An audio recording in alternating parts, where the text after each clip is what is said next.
ያው የመጀመሪያው ጥያቄ ግጭት ለማቆም በተደረገው ስምምነት ወደ ትግራይ እየገባ ያለው የሰብአዊ እርዳታ መሻሻሎች እንዳሉ እየተጠቀሰ ይገኛል። ያው አሁንም በሚፈልገው መጠንና አይነት እየገባ ለመሆኑ የሚጠቀስ ቢሆንም ማለት ነው። ከዚህ አንፃር ግን የገባው እርዳታ ወደ ተረጂው ህዝብ ከማዳረስ አንፃር በነዳጅ እጥረት ምክንያት ማዳረስ እንዳልተቻለ እየተገለጸ ነውና ይሄ እስከ መቼ ነው የሚቀጥለው? አሁንም የህዝቡ ስቆቃና ስቃይ ቀጥሏልና በእንደዚህ መልኩ እስከ መቼ ነው የሚቀጥለው? እስካሁንስ የተቀመጠ መፍትሄ አለ ወይ ከተለያዩ አካላት የሚል አንድ ጥያቄ አለኝ። ሌላኛው ከማዳበሪያና ምርጥ ዘር ጋር በተያያዘ ወደ ትግራይ የተለያዩ ዓለም አቀፍ ድርጅቶች ለማስገባት ጥረት እያደረጉ እንደሆነ እየተገለጸ ነው የሚገኘው።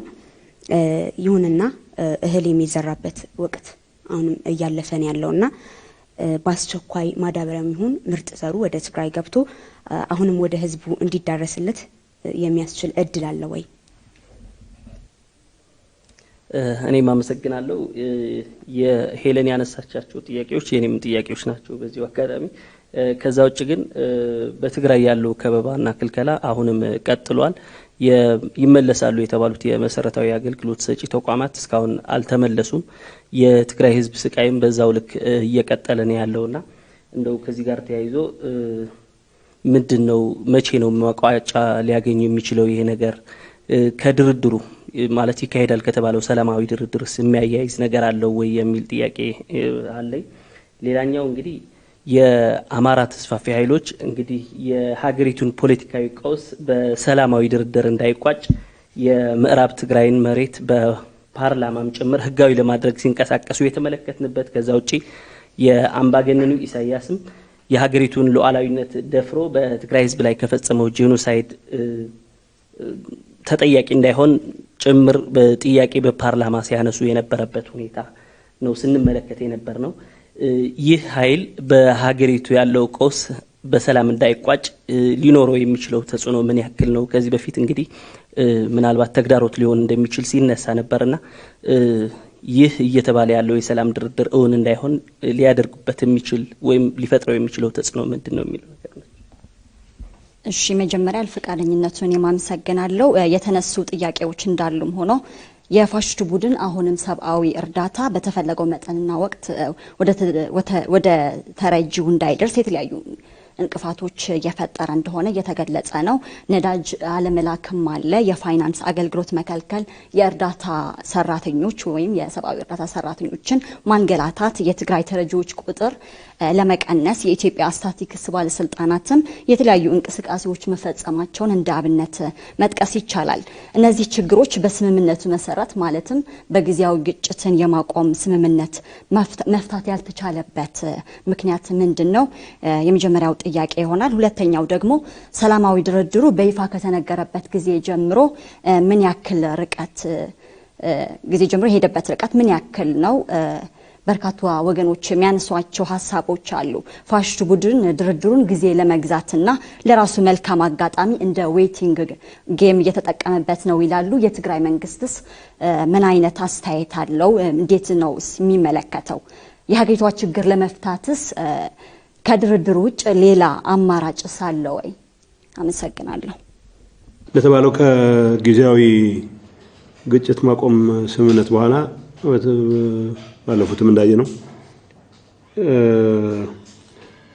ትልቅ ዜና እንኳን መሆን አልነበረበትም። ከክልከላ ስለተጀመረ 17 መኪና መላክ 27 መኪና መላክ ከሚል ስለተጀመረ መሻሻሎች ታይተዋል የሚል ያው እኛም የገለጽ ነው። ከቁጥር አንፃር በሳምንት 17 መኪና ከመላክ በሳምንት 800 መኪና ወደ መላክ ያደገበት ሁኔታ ነበር። የ2021 የበጀት ዓመት ግብረሰናይ ድርጅቶች ያዘጋጁት እደላ አልቆ አሁን የ2002 የመጀመሪያ እደላ የሚጀምሩበት ነው። ይሄ ታየ የተባለው መሻሻል አሁን ባለው ሁኔታ ደግሞ አሁን በሁለተኛው ዙር ላይ ባለው ሁኔታ ትንሽ የመደናቀፍ ምልክቶች የታዩበት ነው። የመደናቀፍ ምልክቶቹ ምክንያታቸው ምንድነው የሚለው ሌላ ጊዜ ምናየው ጉዳይ ሆኖ እንዳነሳችሁት መሻሻል አለ በሚለው ብቻ ወስደን መሻሻሉ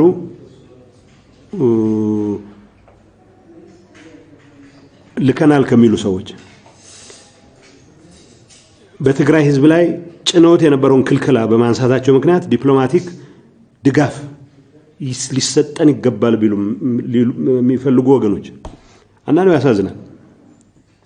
የራስህን ህዝብ አስርበህ ከልክለህ ስታበቃ ድንገት 17 መኪና መፍቀድ ጀምሬያለሁ፣ 27 መኪና መፍቀድ ጀምሬያለሁ፣ 170 መኪና ፈቅጃለሁ፣ 270 መኪና ፈቅጃለሁ ብለህ የራስህም አይደለም ስንዴው ዓለም አቀፍ ግብረሰናይ ድርጅቶች የሰበሰቡት ነው። ስለዚህ ዓለም አቀፍ ማህበረሰብ ያሻሻልኩ መሆኔን ልብ ይበልልኝ ብለህ መሟገት ራሱ እንደ እውነት እንናገር ካለ አሳፋሪ ነው መሆን የነበረበት። ግን መሻሻል አለ ኤኒዌይ መሻሻል አለ። ስለዚህ መሻሻል ይቀጥል። ግን ያ መሻሻል በተረጂ ወገኖች ህይወት የመኖር እድል መሻሻል ነው መለካት ያለበት። በተደጋጋሚ ገልጫለሁ። አዳማ ያለ መጋዘን ወደ መቀለ ስለተቀየረ ያቄር የሚባል ቆላተን በኔ ያለ ሰፈር ያለ ተረጂ ጋር መድረስ እስካልቻለ ድረስ ትርጉም የለውም። አሁን መድረስ ያልቻለበት ምክንያት በቢሮክራቲክ ኢንኤፊሺየንሲ በእኛ ቢሮክራቲክ እኛ ከእህል ማደል ጋር ምንም የሚያገናኝ ነገር የለም። ግብረሰናይ ድርጅቶች የሚሰሯቸውን የእህል ዕደላ ስራዎች ፋሲሊቴት እናደርጋለን፣ እናሳልጣለን። እዚህ ካሉት የተመድ ተቋማት ስንፍና ጋር ተያይዞ ቢሆን ኖሮ አንድ ነገር ነው። ራሳቸው በራሳቸው ወጪ ከፍለው ጭምር ሊያስገቡት የሚፈልጉት ነዳጅ በመከልከል ጭምር ነው ይሄ ነገር እየተፈጠረ ያለው። ሰምታችሁት እንደሆነ ምናልባት ከ3 ሳምንት በፊት ነዳጅ USAID እና WFP ነዳጅ ገዝተው እንዲያስገቡ ተፈቅዶላቸዋል የሚል ዜና ነበር። ይሄ የዓለም አቀፉ ማህበረሰብ እንደ ትልቅ ዜና ነው የተቀበለው፣ እንደ ትልቅ መሻሻል ነው የዘገበው። ያም ሆኖ አንድ የመንግስት መዋቅር ይሄንን ይፈቅድና ሌላ የመንግስት መዋቅር ምክንያቱ ለመረዳት በሚያስቸግር መንገድ የነዳጅ ግዢው ሂደት እንዲተስተጓጎል ያደርጋል። በእኛ እምነት ይሄ እንቅፋት የመፍጠር አዝማሚያ የአንድ የመንግስት አካል ወይ ሌላ የመንግስት አካል ሳይሆን መንግስት እንደ መንግስት የገባውን ቃል ለዲፕሎማቲክ ጠቀሜታ ካልሆነ በስተቀር ለዲፕሎማሲ ጠቀሜታ ካልሆነ በስተቀር ለሚዲያ ጠቀሜታ ካልሆነ በስተቀር ለሚዲያ ፍጆታ ካልሆነ በስተቀር ከልቡ የተረጆችን ችግር ለመፍታት አስቦ ያደረገ ነው የሚል እምነት እንዳንይዝ ነው የሚያደርገው። እንደተባለው ያለው መሻሻል መሬት ላይ ባለ መሻሻል ሊገለጽ የቻለበት ሁኔታ የለም። ስለዚህ የነዳጅ መምጣት ያለ መምጣት ጉዳይ የህዝባችን የመራብ ያለ መራብ ጉዳይ ላይ አሉታዊ አዎንታዊ ማስተዋጽኦ ነው። ነዳጅ ከለከልክ ህዝባችን በረሃብ እንዲሞት ፈርደሃል ማለት ነው። የተኩስ ማቆሙ ምንድነው የግጭት ማቆሙ ስምምነት ህዝባችንን ከሞት ለመታደግ ሆኖ ሲያበቃ ተኩስ ቆሞም ጭምር ግጭት ቆሞም ጭምር በሌላ መንገድ ህዝባችን በሺዎች የሚያልቅበት ሁኔታ ማስቀጠል አትችልም። ከሁለቱ አንዱ መምረጥ ይኖርባል። ይሄ ነገር እስከ መቼ ይቀጥላል የሚለው ያው ረጅም ጊዜ መቀጠል አይችልም። ሰዎች የሚወሉት ማግኘት መቻል አለባቸው። የግጭት ማቆም ስምምነት በዚህ ደረጃ የሚታይ ለውጥ የሌለው ከሆነ ከሁሉም ኢንተርሎኪቶቻችን ጋር የምንነጋገርበት ጉዳይ ቢኖር የሰላም ዕድልን መጠቀም የምንፈልግበት ዋናው ምክንያት የህዝባችን ጥቅም ለማረጋገጥ እንጂ ተኩስ ስለጠላን ብቻ ሊሆን አይችልም። ተኩስ ወደነው አይደለም የመጣው እንደ ፍልስፍሌስ የህዝባችንን ጥቅም ለማረጋገጥ ብለን የምናማትረው የሰላም ዕድል የህዝባችንን ጥቅም ለበለጠ አደጋ እንዲያጋልጦ እንዲሰጥ አንፈቅድም፣ ልንፈቅድ አንችልም። እስከ መቼ ድረስ እንጠብቃለን የሚለው የዛ ፋንክሽን ነው የሚሆነው። አሁን ኮሙኒኬት እናደርጋለን ለፓርትነሮቻችን የሰላም ዕድል እንፈልጋለን ለሚል የአዲስ አበባ አስተዳደር ሰዎችም በዚህ ደረጃ መታወቅ መቻል አለበት። ከዚህ ጋር ተያይዞ የማዳበሪያ የምርጥ ዘር ጉዳይ አለ። እንደሰማነው ማዳበሪያ FAO ዓለም አቀፍ እርሻ ድርጅት በራሱ ወጪ የተወሰነ ማዳበሪያ የመግዛት እንደሚያስብ እናውቃለን። እንደተፈቀደለትም ሰምተናል። መጀመሪያ ከሰማነው ከራሱ ከመንግስት ማዳበሪያ መግዛት ፍላጎት ነበረ በውጭ ምንዛሬ። አሁን ከመንግስት ነው የሚገዙት ወይስ ከሌላ ቦታ የሚገዙት የሚለውን እርግጠኛ መሆን አንችልም። ዋናው ነገር የትግራይ ገበሬ ማዳበሪያ የሚያገኝበት እድል ሁሉም ያገኝ አይችልም። ያው እሱን እንደሆነ እናምናለን። ትግራይ 60,000 ሚኒመም 60,000 ሜትሪክ ቶን ማዳበሪያ ያስፈልጋታል። 600,000 ኩንታል አካባቢ ማለት ነው። አሁን በዛ ደረጃ እንደማይገኝ እናውቃለን። ግን እነዚህ ዓለም አቀፍ እርዳታ ሰጪ ተቋማትም ቢሆኑ ማዳበሪያ በማቅረባቸው የትግራይ ገበሬ ሲጀመር ለረሃብ የተዳረገው ሲጀመር ለልቂት የተዳረገው ጠንካራ ሰራተኛ ስላልሆነ አይደለም። የትግራይ ገበሬ ከራሱ በላይ ለሌሎችም የሚሆን ገበሬ ነው።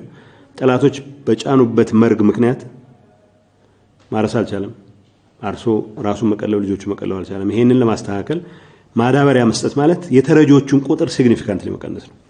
ዓለም አቀፍ ግብረሰናይ ድርጅቶችም ቢሆን በዚህ ጉዳይ ላይ ገንቢ ሚና እየተጫወቱ ነው የሚል እምነት አለን። እንደሚጀምሩ እየነገሩ ነው። እስካሁን የደረሰ ማዳበሪያ ግን የለም። ይሄ መታወቅ መቻል አለበት፣ መምጣት መቻል አለበት። ህዝባችንን የማስራብ ስትራቴጂ አንድ አካል ሆኖ ማንም ሊጠቀምበት ፈቃደኞች አይደለም የሚለው ነገር በእኛ እምነት የገበሬው ማሳ ለስልሶ ለዘር ዝግጁ በሚሆንበት ወቅት አንዳንድ ቦታዎች ላይ ጊዜ ያለፈ እንደሆነ እናውቃለን። ስቲል እንደ ማዳበሪያው አይነት ጥቅም ላይ የሚውሉ ነገሮች እንዳሉ ባለሙያዎች ስለሚነግሩን አሁንም ቢሆን ሙሉ በሙሉ ጊዜው ያለፈበት ነው ብለን አንወስድም። የክረምት ወራት ጥሩ እየገባ እንደሆነ እናውቃለን።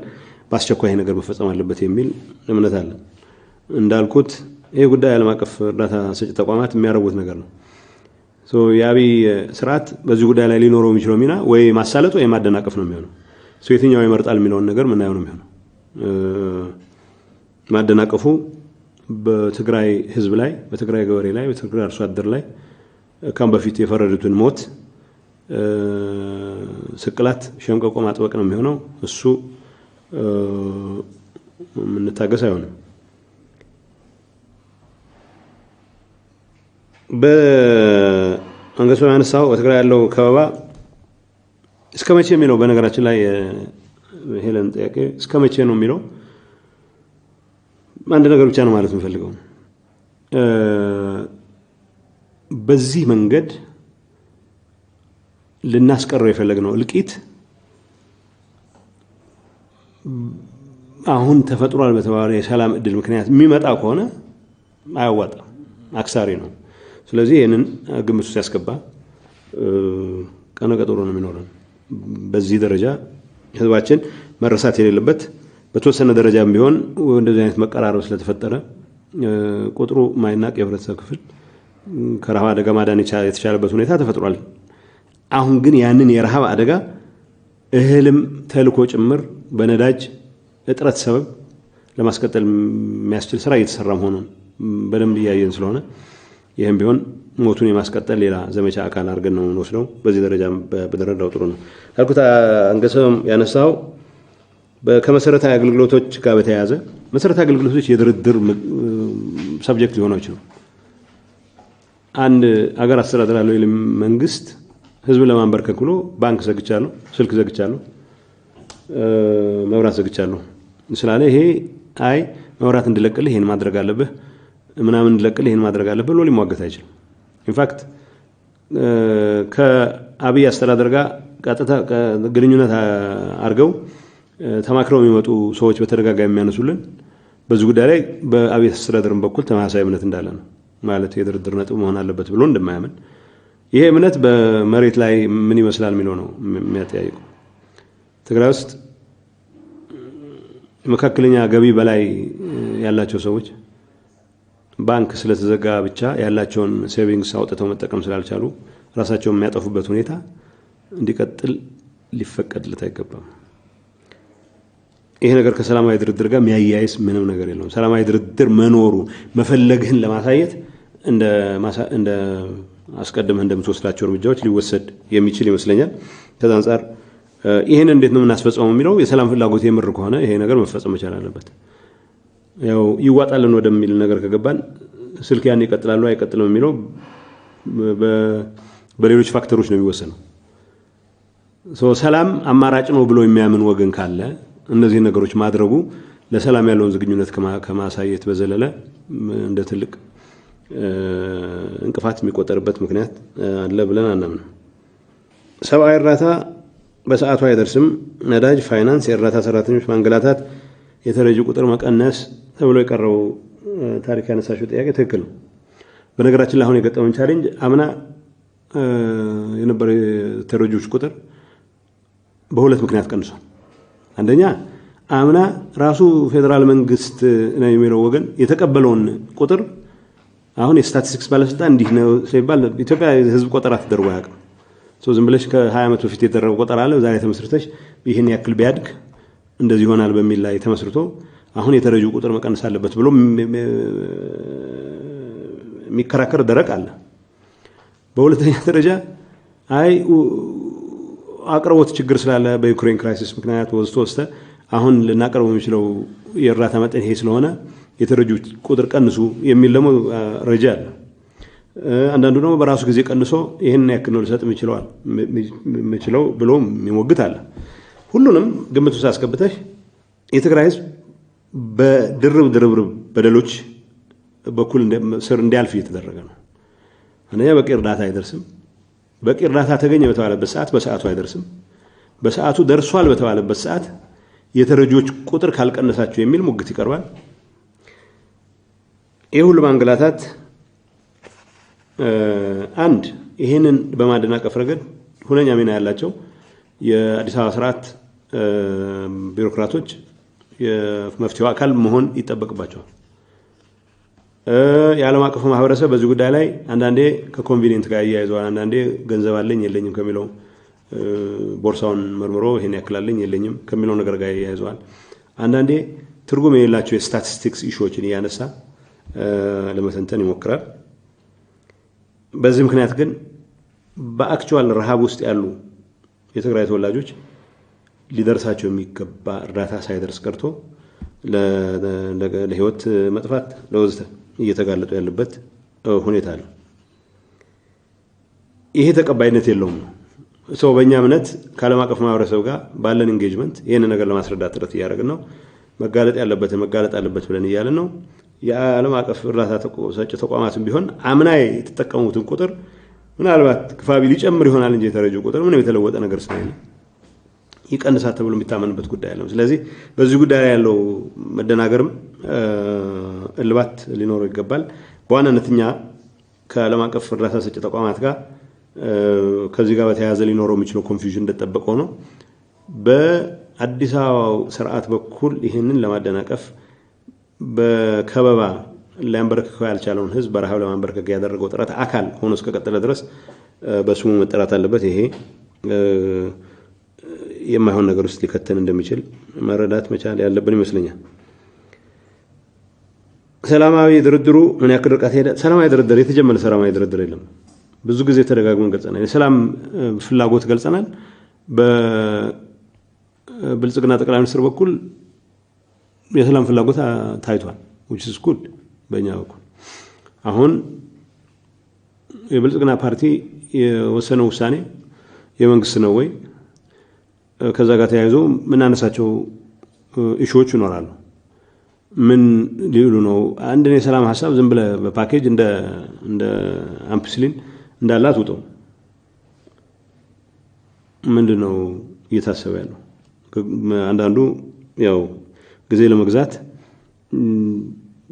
በደፈናው ሾላ በደፈናው አይነት ነገር ቀርቦ በዓለም አቀፍ ማህበረሰብ ዘንድ ለሰላም ዝግጁ ነው የሚል መልእክት እንዲተላለፍና በኢትዮጵያ ላይ ተጥሎ ያለውን ሲሪየስ የሆነ ኢኮኖሚ ማዕቀብ ውስጥ ለማላላት የተደረገ ጥረት ነው ብሎ የሚያምን ሰው አለ።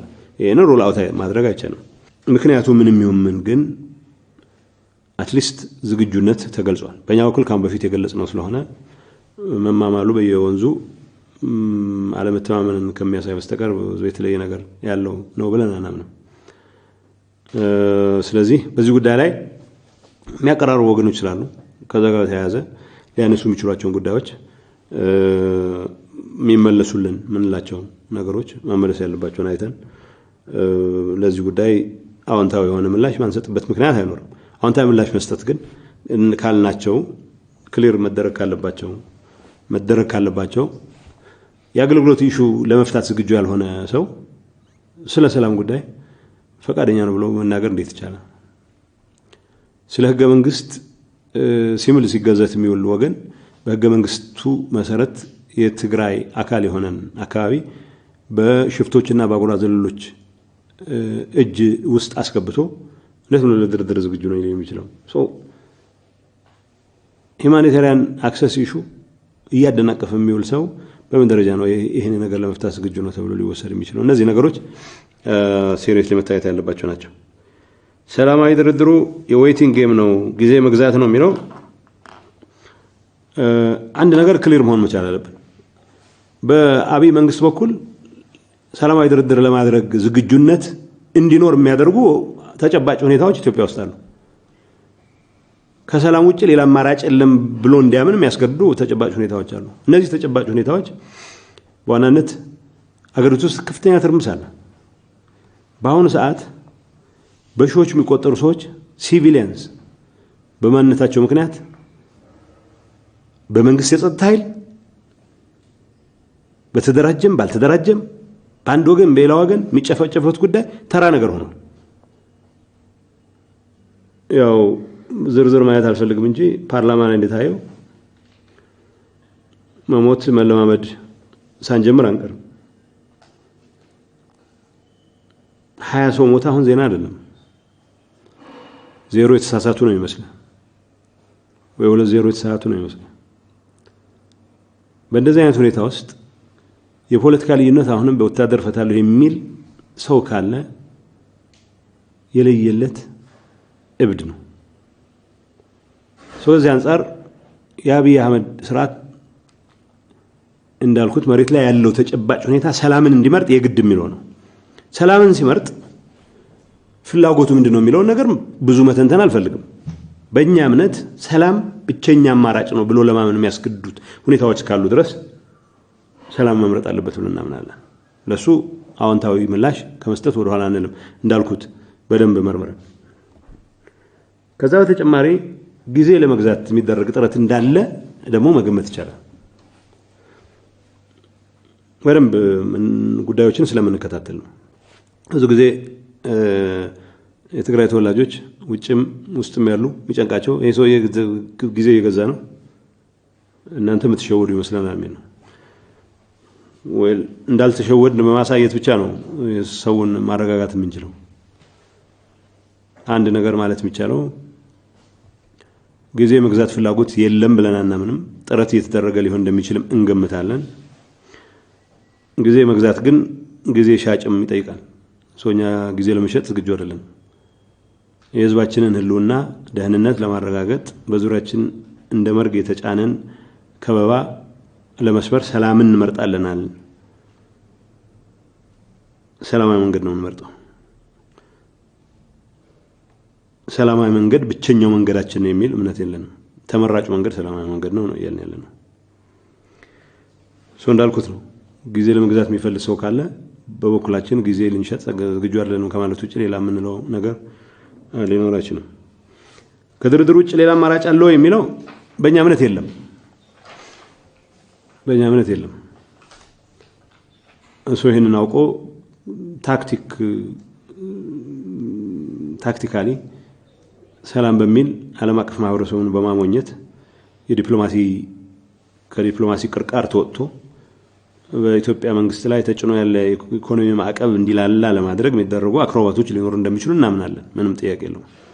እኛ እንደዛም ሆኖ የሰላም እድሉ ከሰላም ውጭ ሌላ አማራጭ የለም የሚሉ ወገኖች እንዳሉም ስለምናምን ፓርላማ ላይ ጠቅላይ ሚኒስትሩ ሲናገር የሰማነው ይሄንን ነው። ሰላም ከማንም ጋር ደራደራለሁ ብሏል። አይ አላምንህም በሚል ጊዜያችንን ማባከን አንፈልግም። ለህዝባችን፣ ለወገኖች፣ ለደጋፊዎቻችን፣ ለሁሉም ሰው ግን እንዲያውቅ እንፈልገው ጊዜ ለመግዛት የሚደረግ ጥረት አለ ብለን የምንገመት እንኳን ቢሆንም ኦብጀክቲቭሊ ሰላም እንዲመርጡ የሚያስገዳቸውም ሁኔታ ኢኳሊ ስላለ ወደዛ ይመጣሉ። ወደዛ እንዲመጡ ከዛ ውጭ ጊዜ ለመግዛት የሚያደርጉት ፕሎይ ካለ ያው በበኩላችን በዚህ ለእንደዚህ አይነቱ ወጥመድ እንደማንደጋለጥ ከመግለጽ ውጪ ሌላ ምንም ነገር አይኖርም። በጊዜ ሰሌዳ ውስጥም ተከበን ያለን መሆናችን መታወቅ መቻል አለበት። ሰላም ስለፈለግን ብቻ እስከ ክርስቶስ መምጫ ሰላም ያለን የምንጠብቅበት ነገር እንደሌለ ያው መታወቅ መቻል አለበት። ኤኒዌይ እዚህ ላይ ብዙ ማለት አልፈልግም። አንገሶ መጨረሻ ሁለቱ ነገሮች ደርቤ ማየት ይችላል።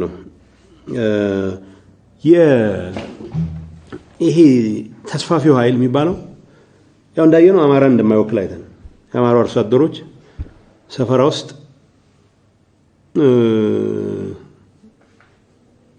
ሲታረዱ መታረዳቸውን ለፖለቲካ ዓላማ ሊያውል ከመንቀሳቀስ በስተቀር ከሚመለከተው አካል ጋር ተነጋግሮ የእነሱን መታረድ ለማስቆም የሚያስችል ስራ ሰርቶ ያውቃል። የኦሮሞ ነጻነት ግንባር ሰራዊት ፈጽሞታል ተብሎ እኔ በማውቀው ደረጃ ከ3 ቀን በፊት የአብይ ስርዓት የመገናኛ ምንድነው የማስታወቂያ ሚኒስትር ይባል ሰው ወጥቶ አካባቢውን በሙሉ ነፃ ወጥተናል ባለማግስት አሁን ከየት መጥቶ ገደለው? እኔ አሁን ማን ገደለው የሚለው ላይ ስፔኩሌት ማድረግ አልፈልግም። ግን የሚያሳዝን ሁኔታ ውስጥ ገብተናል። ሰዎች ሞተዋል፣ ሰዎች አልቀዋል። ይሄ ተስፋፊው ስለ ወልቃይት ቀይ መስመር ነው ምናምን ያለም የሚያወራው ሁመራ ሰሊጥ ባይኔ ዞርብኛል የሚለው ቀጣፊ ተባባሪ ሆኖ የነዚህ ሰዎች መታረድ እንደ መሳሪያ ተጠቅሞ በጉዳይ ውስጥ ያልዋለበትን ያልነበረበትን ኃይል የትግራይ መንግስት የትግራይን ህዝብ ህወሓትን እንዴት ተደራደራለህ ብሎ አብይን አፋጦ ሊይዝ ነው የሚሞክረው። ፓርላማው እዛው ተረተረት የሚያወርበት ፓርላማ ውስጥ እዛ ውስጥ ኃላፊነት ሲምፕል ነገሮች አሉ መነሳት ያለባቸው። በማዕከላዊ መንግስት በኩል ለማዕከላዊ መንግስት ክስ የሚቀርበው እርምጃ ስላልወሰድክ ተብሎ ነው። የሆኑ ሰዎች ገለው እርምጃ አልወሰደም ተብሎ ነው። ማዕከላዊ መንግስት ማን ነው ነፃ ያወጣው በዚህ ጉዳይ ላይ? ትግራይ የመጣን እንደሆነ የማረዱን ሂደት ያስተባበረው ማዕከላዊ መንግስት የሚባለው ነው። የአማራ ተስፋፊ ኃይል አጋጣሚውን ተጠቅሞ የሰሊጥ እርሻ ነው የዘረፈው። ህፃናት ገድሏል፣ ሴቶች ደፍሯል። የኤርትራ ሰራዊት ያንን ሰርቷል። ማዕከላዊ መንግስት በትግራይ ጉዳይ ላይ የኤርትራን ጦር ስላላስወጣ አማራን ስላላስወጣ ነው የሚጠየቀው ነው። ወንጀል ፈጽሟል። ኦሮሚያ ውስጥ እየተፈጠሩ ላሉ በአማራ ተወላጅ ይሁን በትግራይ ተወላጅ ይሁን በኦሮሞ ተወላጅ ይሁን ጋምቤላ የተፈጸማሉ ቤኒሻንጉል የተፈጸሙ ላሉ ጥፋቶች የሰብአዊ መብት ጉባኤ ነው የሰብአዊ መብት ኮሚሽን ይባላል ወጥቶ ፌደራል መንግስቱ እርምጃ መውሰድ ሲገባው አልወሰደም ይላል። ፌደራል መንግስቱን ማን ነፃ ወጣው ከዚህ ጉዳይ ውስጥ? የአማራ ተስፋፊ ልሂቃን የሚባሉት የሚያባንናቸው ህወሓት ነው፣ የሚያባንናቸው ትግራይ ነው። ስለ አማራ አርሶ አደሮች መገደል እጄን አውጥቼ እከራከራለሁ የሚል የአብን የሆነ አርበኛ ምናምን ተወካይ እንዴት ብለህ አብይ ህወሓት ጋር ትደራደራለህ የሚል ጥያቄ የሚያቀርቡ አብይ ለእነዚህ ዜጎች ማለቅ ምን ኃላፊነት አለብህ ብሎ ለመጠየቅ ድፍረት የለውም። ይሄ ዲፊደንት ማለት የራስ መተማመን የሌለው ከዘረፋ ውጪ ከመቅጠፍ ውጪ ሌላ ቪዥን የሌለው ኃይል አብይና መከላከያ ሰራዊቱን አባብሎ አሁንም የሰሊጥ እርሻውን ማቆየት ይፈልጋል።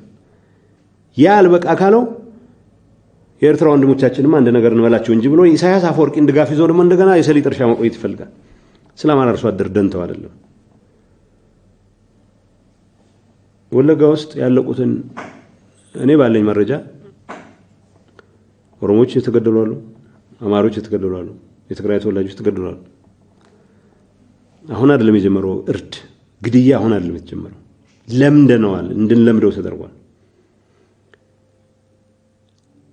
ይሄንን መጠየቅ ያለብን ማን ነው ተጠያቂ የሚለው መጠየቅ ነው ያለብን። ማዕከላዊ መንግስት እርምጃ ስላልወሰደ ለምን ይጠይቃል? ማዕከላዊ መንግስት እዚህ ጉዳይ ውስጥ ምንድነው ሚናው ተብሎ ለምን አይጠየቅም? ለዛም ነው እኔ የኦሮሞ ነጻነት ግንባር ሰራዊት አላደረኩትም ሲል ሰርከምስታንሻል ኤቪደንሱ የሚያሳየው አላደረገውም የሚል ነው። ሰው አርጎታል የሚል ሰው ካለ ገለልተኛ አጣሪ ቡድን ይቋቋም፣ ይሄንን እናጣራ፣ ገለልተኛ አካል ያጣራው። የአማራ ተስፋፊ ልሂቃን ገለልተኛ ያጣራው ምን ይላቸው ኦሬዲ መልስ አላቸው እገሌን የገደለው የመንግስት መዋቅር ፈጽሞታል የሚል ሰው ሰምተህ እሱንም አትፌስ ቫልዩ ይወሰድም የመንግስት መዋቅር ፈጽሞታል የሚለው ሰው ማስረጃ አቅርብ መባል መቻል አለበት ባለን ልምድ በትግራይ ልምድ የመንግስት መዋቅር አያረጋውም የሚል እምነት ግን የለኝም ሰው እንደዚህ አይነት ሁኔታ ውስጥ የአማራ ተስፋፊ ልሂቅ ልክ እንደ ሰነፉሻ እህሉን ያልወሰደበት አይሱዙ ላይ ሲጮህ ነው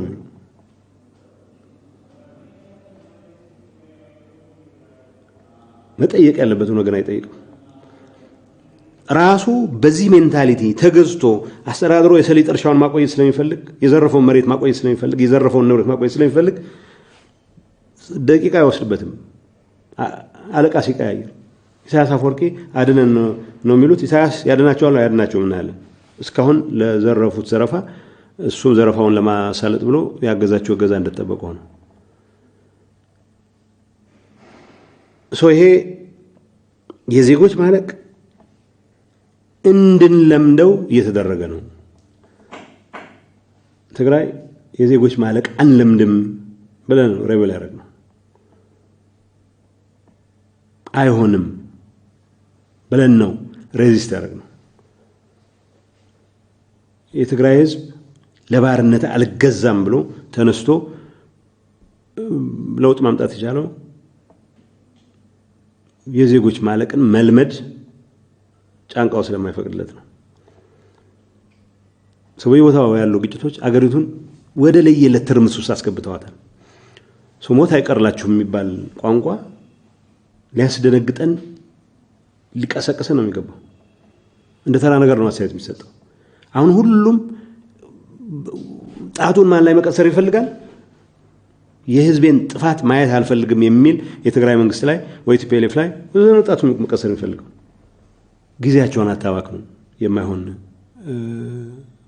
የማይሆን ክስ ለመመስረት ጊዜያቸውን አታባክኑ ማዕከላዊ መንግስት እርምጃ አልወሰድክም የሚል ክስ ከማቅረብ ማዕከላዊ መንግስት ያለ ሚና ምንድነው ይጣራ ምክንያቱም ትግራይ ያለነው ሰዎች በደንብ የምናቀው ማዕከላዊ መንግስት እርምጃ ባለመውሰዱ ሳይሆን በ10 ሺዎች ምናልባትም በ100 ሺዎች ዜጎቻችን ያለቁት ማዕከላዊ መንግስት 10 ሺዎችን 100 ሺዎችን ለመጨረስ ዘመቻ ይዞ ስለመጣ ነው የሚያልቅ ኦሮሞ የሚያልቅ አማራ የሚያልቅ ጋምቤላ የሚያልቅ ሲዳማ የሚያልቅ ደራሼ በየቦታው ነው ሰው ያልቅ ያለው መንግስት አልደረሰልኝም ነው ማለት ያለበት የመንግስት ሚና ምንድነው ነው ብሎ መጠየቅ ያለበት እዚህ ላይ ዋና በዚህ በኩል የተምታታበት ኤሊት የሚባለው ይሄ የሰሊጥ ኤሊት ነው ስለ አማራ አርሶ አደር አይጨነቅ አይሞቀው አይወርድም ጌታ እየቀያየረ እስከ መጨረሻው መቀጠል ይፈልጋል ለዚህ ኤሊት ለአማራ ህዝብ ያልሆነ ኤሊት ምን መባል አለበት ብሎ ያልሞገተ አሁንም ጠቡ ከነገሌ ጋር ቢሆን ማን ነው በዚያ ማጭወረወር ሂደት ውስጥ ማን ነው ከተጠያቂነት የሚያመልጠው ይሄን እንኳን መጠየቅ ማይደፈር ልሂቅ ነው ያው ያሳዝናል በሰፈራ ሄደ ሰው ማንም ይግደለው ማን ህፃናት ሲሞቱ ሴቶች ሲጨፈጨፉ ያልታጠቁ ወገኖች በዛ ደረጃ ሲታረዱ ምን ያክል የሚያም እንደሆነ እኛ እናውቃለን ተደርጓል መንግስት መርቶት የኢትዮጵያ ታሪካዊ ጠላቶች ጭምር ተጋብዘው እንዲፈጽሙ ተደርጎ የሰሊጥ ነጋዴዎች መጥተው ጨፍጭፈውናል እናውቃለን ህመሙን በዜና አይደለም እናውቀው እናውቃለን ይሄ ህመም ተሰምቶት ይሄ ነገር ማብቃት መቻል አለበት ተጠያቂነት መስፈን አለበት ብሎ እንደመከራከር በጉዳዩ ላይ ሊውል ማይችልን ወገን መልሰን ካላጠቃን ይሄ ችግር አይፈታም ብሎ የሚያምታታ እሱ ለአማራ አርሶ አደር ጭንቀቱ አለ መልሳለሁ የገደላቸው ኦነግ ሸኔ ነው የገደላቸው ወያኔ ነው ብሎ ማጣራት ሳያስፈልገው ኮንክሉዥን ላይ የሚደርስ ነው ይሄ በአማራ አርሶ አደር ላይ በኦሮሞ አርሶ አደር ላይ በትግራይ አርሶ አደር ላይ ለተፈጸመው ጥቃት ዋነኛ ተጠያቂዎች የሚያረጋቸው ይሄ ነው ዘይሮን ከር አይሰማቸውም ምንድነው የተፈጠረ ያለው ሚል ነገር አይሰማቸውም አሜሪካ ጋር መነጻጸር የተባለው ያው ምሳሌ ስንመርጥ ብዙ ጊዜ ከበድ ያለ ሀገር ነው የምንመርጠውና ምናልባት የዛ አካል ሊሆን ይችላል። ዝም ብሎ እዚህ አካባቢ ኬንያ፣ ቡሩንዲ መጥቀስ ነው የሚያምርብን እንጂ ያሳዝናል። በሰው ሞት ነው ደግሞ እየተጠቀሰ ያለው እንጂ የአሜሪካን መጥቀስ ትንሽ አዋዝ ያለ በዚህ ጉዳይ ትራጀዲ ላይ ረጅም ጊዜ መተንተን ብዙ አልፈልግም፣ ግን አንፌር ነው የሰዎች ሞት እንድንለምድ እየተመከርን ነው። እኛ ምክሩን አንቀበልም፣ በትግል አሳይተናል።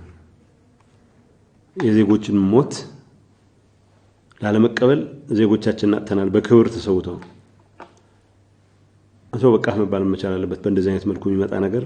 ግን የዚህ አደገኛ አራማጅ አንገሶ እንዳነሳው ይሄው የሰሊጥ ልሂቅ የዜጎቹን መሞት ተጠቅሞ የዘረፈውን የሰሊጥ እርሻ ለማቆየት ሌላ ሰው ጋር እንቅጠም ብሎ ጌታ ይቀያይራል በየቀኑ በየ3 ቀኑ በየ3 ደቂቃው። ለማንኛውም የሚያመጣው ለውጥ አለ ብለን አናምንም። ግን መዳን ያለበት እኛ እንደ ትግራይ መንግስት እንደ ትግራይ ህዝብ የዜጎች አላግባብ ማለቅ፣ የህፃናት፣ የወጣቶች፣ የሴቶች ተሰብስቦ መቃጠል በዜና የምንሰማው ሳይሆን በአካል ያየነው ስለሆነ ይሄንን ማስቀረት የታገልን ስለሆነ ከሰለባዎቹ ጋር ያለንን ሶሊዳሪቲ መግለጽ እንፈልጋለን። ይሄ ነገር በቃ ሊባል ይገባል። የተጠያቂነት ኢሹ መመለስ መቻል አለበት። አመሰግናለሁ።